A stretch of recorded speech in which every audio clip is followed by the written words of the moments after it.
তেওঁলোকৰ যিটো high school TET আৰু হায়াৰ ছেকেণ্ডেৰী টেট হৈছিল, এই আলোচনা চলিছে আমাৰ টেটটো বেলেগে নহয় আৰু টেট কাম ৰিক্ৰুটমেণ্ট টেষ্ট হ'ব ডাইৰেক্ট। আৰু চিংগুল ট্ৰেন্সফাৰ টিচাৰৰ লগত সমস্যা সমাধান হ'ব লাগে।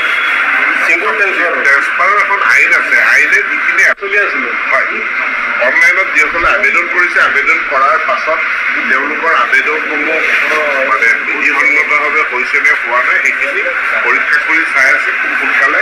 আৰু যিখিনি আমি অলৰেডি মিউচুৱেল ট্ৰেন্সফাৰখিনিতো অৰ্ডাৰ ওলাইয়ে গৈছে, বাকী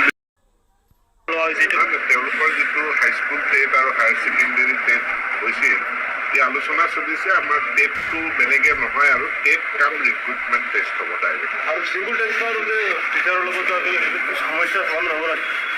চিংগুল ট্ৰেন্সফাৰৰ এখন আইন আছে, আইনে যিখিনি চলি আছিলে হয় অনলাইনত যিসকলে আবেদন কৰিছে, আবেদন কৰাৰ পাছত তেওঁলোকৰ আবেদনসমূহ মানে বিধিসন্মতভাৱে হৈছে নে হোৱা নাই সেইখিনি পৰীক্ষা কৰি চাই আছে খুব সোনকালে। আৰু যিখিনি আমি অলৰেডি মিউচুৱেল ট্ৰেন্সফাৰখিনিতো অৰ্ডাৰ ওলাইয়ে গৈছে, বাকীবিলাকৰ অৰ্ডাৰ